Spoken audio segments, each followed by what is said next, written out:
तो अस्सलाम वालेकुम एवरीवन। ये हमारी प्रॉब्लम है। Problem number 1047, remove all adjacent duplicates in string.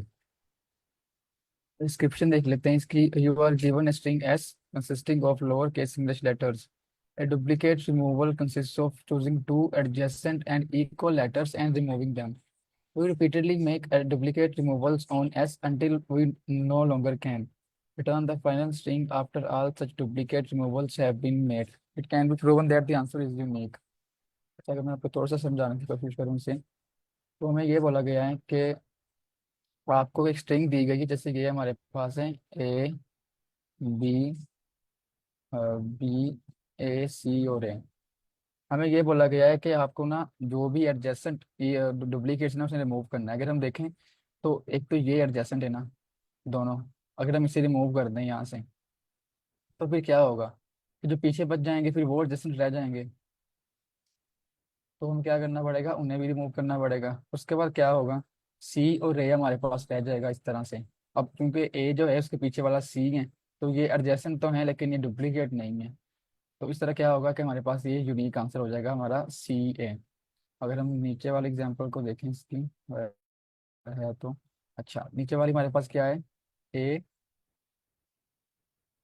Ji x x और जी और वाई। अच्छा, अगर हमने यहाँ से स्टार्ट कर लिया, उसके बाद हमने ये देखा, ये भी अभी तक हमारा सब ठीक चल रहा था। इसके बाद हमने ये देखा अभी भी ठीक है, क्योंकि इसके पीछे वाला जो है करेक्टर वो जी है, यानी ये एडजेसेंट तो है लेकिन इक्वल नहीं है। उसके बाद हमने इसे अगर देखा तो ये अपने पीछे वाले के इक्वल था। हमने फिर क्या किया कि ये दोनों को अपनी पिक्चर से रिमूव कर दिया। तो ये ऐसा करने से क्या हुआ, हम जब नेक्स्ट गए हमने देखा कि जो जी है, अब ये पीछे वाला जो जी था ना इसके, वो ये, क्योंकि हमने इन दोनों को तो पिक्चर से रिमूव कर दिया था हमारी, तो ये इसके इक्वल हो गया। तो क्या हुआ, ये दोनों जी भी हमने पिक्चर से आउट कर दिए अपने। उसके बाद हमने क्या देखा, फिर हमारा वाई की आई बारी। तो अब वाई के पीछे वाला क्या है, हमारे पास ए था। तो ये दोनों एडजेसेंट हैं अब लेकिन इक्वल नहीं है। तो ये ए वाई हो गया हमारा। इसके बाद कोई कैरेक्टर बचा ही नहीं, तो हमारा आंसर क्या रह गया, ए वाई। मुझे ये बताइएगा, आपको प्रॉब्लम स्टेटमेंट की समझ आ गई? एनीवन? Yes sir. ओके, अब मैं आपको समझाने की कोशिश करता हूँ, विजुअल देने की कि हम कैसे इसे सॉल्व करना है।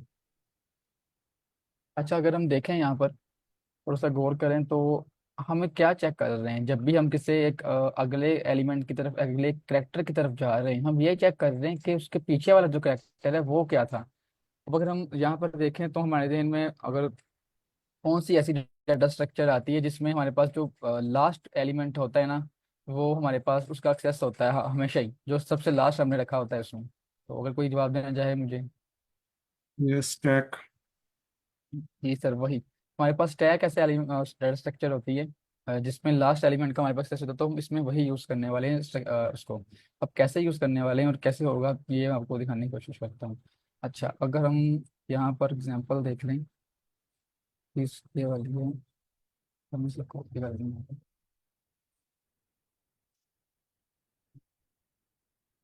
हमारे पास आ गई यहाँ पर, इससे यहाँ पर इसे इस तरह कर लें। अब ऊपर देखें, सबसे पहले हमने क्या किया, हमने इसे ट्रेवर्स करना स्टार्ट कर दिया अपनी जो स्ट्रिंग थी ना हमें गिवन। हमने देखा कि ये हमारे पास एलिमेंट ए आया। हमने क्या किया, हमने देखा कि जो हमारा ए एलिमेंट है, ये जो स्टैक में सबसे लास्ट एलिमेंट पड़ा है, क्या उसके इक्वल तो नहीं है। अभी तो हमारी स्टैक एम्प्टी थी, तो क्या होगा, सिंपली हम फिर उसमें क्या कर देंगे, अपेंड कर देंगे। सिंपली हमने यहाँ पर ए अपेंड कर दिया, यहाँ पर हमने ए अपेंड कर दिया। उसके बाद क्या हुआ, हमारा जो था पॉइंटर वो इस जगह पर आ गया, यानी पॉइंटर नहीं, बेसिकली कि हम ट्रेवर्स कर रहे हैं ना उसमें, तो बस हमारा जो अब अगला एलिमेंट हो गया कैरेक्टर वो ये वाला हो गया। अब इसमें हमने फिर से देखा कि जो हमारा ये वाला करेक्टर है, ये जो स्टैक में लास्ट करेक्टर पड़ा है, ये उसके इक्वल तो नहीं है। अभी स्टिल ये इक्वल नहीं है। हम क्या करते हैं, चेक कर रहे हैं, हमने चेक करना है अगर तो ये इक्वल नहीं है ना, हमें उसी कंडीशन में ही उसे अपेंड करना है। अदरवाइज हमने क्या करना है, हमने इसे अपेंड ही नहीं करना। ये काम तो करना ही करना है, लेकिन इसके साथ क्या करना है कि जो इससे पहले अपेंड किए थे ना उसे भी रिमूव कर देना है। अब वो कैसे हो रहा है, हम देखें तो अभी हमारा क्या है, बी है, और इसके पीछे वाला कौन सा था जो हमने यहाँ पर किया, ये वाला एलिमेंट लास्ट पर ए है। तो ये इक्वल नहीं है, हमने क्या कर दिया, सिंपली से इसमें स्टैक में पुश कर दिया। अब क्या हुआ उसके बाद, हमारा जो था करेक्टर, अब इसकी बारी क्या आएगी। हमने देखा कि अब ये बी है, ये क्या है, ये जो हमारा लास्ट एलिमेंट था, अब जो लास्ट एलिमेंट बी है हमारे पास स्टैक में, ये इसके इक्वल था। अब हमने क्या करना है, हमने इसे तो अपेंड करना ही नहीं, पहली बात। ये तो काम करना है, इसके साथ साथ हमने क्या करना है, जो लास्ट एलिमेंट था ना, हमने उसे भी पॉप कर देना है। हमें इसे क्या कर देना है, इसे पॉप आउट कर देना है।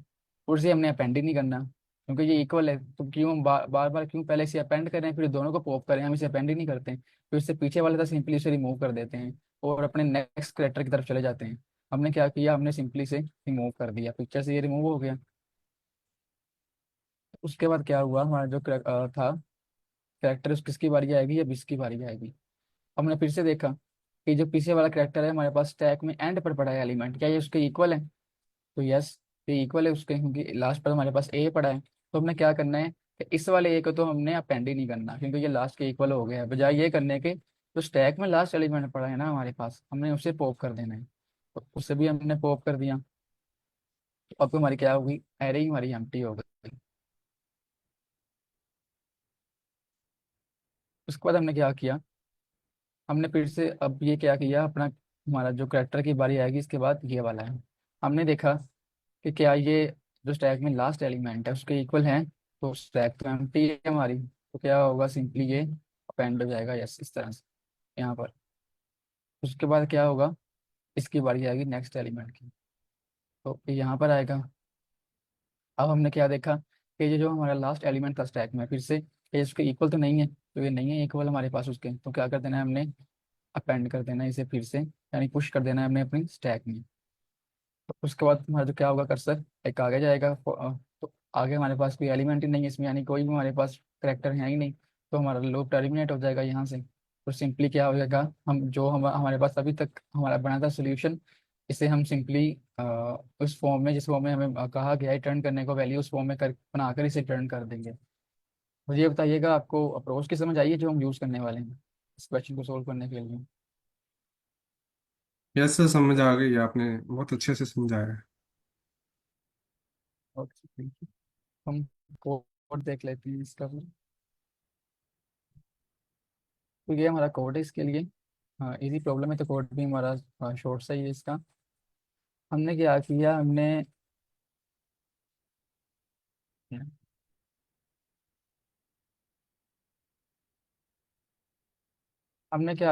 एक स्टैक एम्प्टी ले ली। और वही जो मैंने आपको बताया था, हमने क्या किया, हमने लूप चला दिया फॉर सी इन एस, यानी कि हर बार क्या होगा ये, अगर हम स्टैक अपनी देखें हमारे पास, अगर हम क्या था, ए बी बी, ए और सी ए। तो ये क्या होगा हर बार, ये लूप से क्या होगा, सी हमने क्या किया है, हमने हम जब फॉर लूप यूज करते हैं किसी भी आइटरेबल पर, तो हर बार उसका नेक्स्ट नेक्स्ट एलिमेंट आता रहता है हमारे पास। और जो हमारी स्ट्रिंग होती है ना, ये बेसिकली एरे ही होती है हमारे पास कैरेक्टर्स की। तो क्या होगा, सबसे पहले हमारे पास ए आएगा सी में, इस सी में, और हमने इसे किस पर चलाया है, एस में। तो अगर हम इसे इस तरह की फॉर्म करने की कोशिश करें, तो अगर प्रोग्रामिंग की टर्म में देखें तो ये कुछ इस तरह होगी हमारे पास, सारे एलिमेंट कुछ इस तरह होंगे बिहाइंड द सीन। तो क्या होगा, हम जब किसी आइटरेबल पर लूप चलाते हैं, हमने क्या किया, इन, हमने यहाँ पर इन लगा दिया पीछे, और सी कर दिया है। तो पहली बार सी किस पर जाएगा, यहाँ पर। नेक्स्ट बार ये यहाँ पर आ जाएगा सी, उससे नेक्स्ट टाइम ये सी यहाँ पर आ जाएगा। उसके बाद ये भी यहाँ पर आएगा, तो ऑब्वियस सी बात है हमारी वही खत्म हो गई है लिस्टिंग। तो क्या होगा, हमारा लूप टर्मिनेट हो जाएगा। तो कुछ इस तरह से ये ट्रैवर्सिंग हो रही है, और फॉर लूप इस तरह का हम कर रहा है इस पर।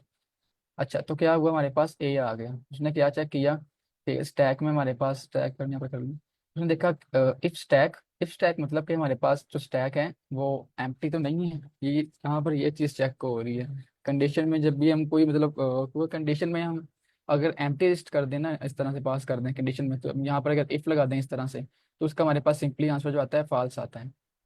ये कुछ इस पर पाइथन में इस तरह से चीज़ें वर्क करती हैं। अगर यहाँ पर जीरो आ जाए, या एम्प्टी लिस्ट आ जाए, या नन आ जाए, आई थिंक कुछ और भी हैं चीज़ें, लेकिन अभी के लिए मुझे जो याद आ रही हूँ यही थी।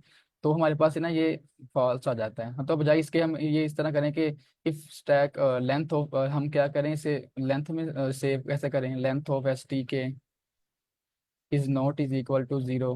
तो सिंपली ये चीज़ भी यही काम कर रही है, क्योंकि मैंने आपको बताया था कि हमारी जो स्टैक हम एरे के फॉर्म में यूज कर रहे हैं ना, तो क्या होगा कि अगर हम इफ में एम्प्टी लिस्ट पास करें ना, तो वो ऐसे होता है कि वो इस तरह से फॉल्स ही कंडीशन कंसिडर हो जाती है कंडीशन। तो ये इस तरह से वर्क कर रहा है यहाँ पर। उसके बाद हमने देखा कि अगर ये एम्प्टी नहीं है, अगर एम्प्टी नहीं है और उसके अलावा एंड हमने लगाया ऑपरेटर, और स्टैक का जो लास्ट वाला एलिमेंट है -1 इंडेक्स हमारा शो कर रहा होता है लास्ट इंडेक्स को। तो स्टैक -1 इज इक्वल टू सी, यानी कि सी हमारा ए है। तो ये एक तो ये एम्प्टी नहीं है, और क्या है हमारे पास कि लास्ट एलिमेंट है वो सी के इक्वल है। तो फिर क्या करना है हमने, हमने सिंपली स्टैक से पॉप कर देना है। उसके साथ ही हमने क्या किया, कंटिन्यू कर दिया है। कंटिन्यू इसलिए किया है क्योंकि हम गलती से जो अभी सी चल रहा है ना हमारे पास करेक्टर, उसे अपेंड ना कर दें, क्योंकि ये लास्ट के इक्वल था। अगर हमने इसे अपेंड कर दिया तो हमें 2 बार पॉप करना पड़ना था। हमने सिंपली क्या किया, इसे अपेंड ही नहीं किया। उसकी बजाय हमने जो इससे पहले वाला एलिमेंट था ना वो पॉप कर दिया। तो अगर ये कंडीशन फुलफिल नहीं होती, तो फिर हमने क्या किया, स्टैक में अपेंड कर दिया हमारा इस तरह से रिजल्ट। तो पहले यहाँ पर ये ए होगा, उसके बाद ये 2 बी रिमूव हो जाएंगे, फिर ये 2 ए रिमूव हो जाएंगे। तो आखिर में हमारे पास क्या बचेगा यहाँ पर, सी और ए, इस तरह से। उसके बाद हमने क्या किया, सिंपली से ज्वाइन करके से रिटर्न कर दिया है। तो ये हमने क्या किया, अब ज्वाइन फंक्शन हमारा कुछ इस तरह काम करता है। इसमें अगर हम पास कर देना, हमारे पास एलिमेंट पास से अगर हम देखें, स्टैक हमारे पास इस तरह से ना कुछ सी है हमारे पास ऐसे, और हमारे पास ए है।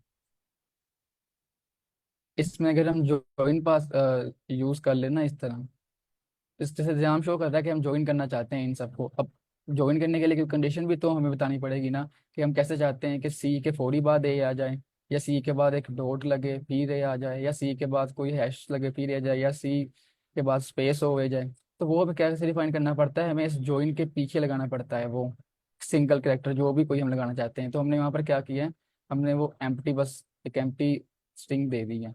उससे क्या होगा कि इसमें जितने भी एलिमेंट होंगे ना सारे हमारी स्टैक में, वो सारे एम्प्टी स्पेसेस के साथ मर्ज हो जाएंगे आपस में। यानी हमारे पास क्या हो जाएगा, सी और ए यहाँ से रिटर्न हो जाएगा। क्योंकि हमें क्या बोला गया था यहाँ पर, कि हमें जो हमारा आंसर है वो एक स्ट्रिंग फॉर्म में रिटर्न करना है। हमें यहाँ पर ये बोला गया था, अगर यहाँ से भी देख लिया हम, इसकी रिटर्न टाइप बता रहा है कि इसकी जो फंक्शन की रिटर्न टाइप होगी वो स्ट्रिंग होनी चाहिए। तो हमने सिंपली यहाँ पर स्ट्रिंग रिटर्न कर दी। मुझे ये बताइएगा, आपको समझ आ गई है इस कोड की? जी सर, आपने अच्छे से समझा दिया। आई होप सबको समझ आ गई होगी। तो इनकेस किसी का क्वेश्चन है तो सर um, से पूछ लें।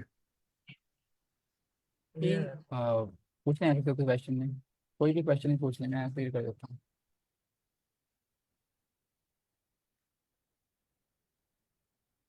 नहीं, इसका कोई क्वेश्चन ये किसी को पूछना हो तो पूछने, प्रश्न तब हम रन करके देख लेते हैं फिर। जी ये आई हमारा थिंक आई थिंक सबमिट करके सबको चेक कर समझ आ लेते गई हैं।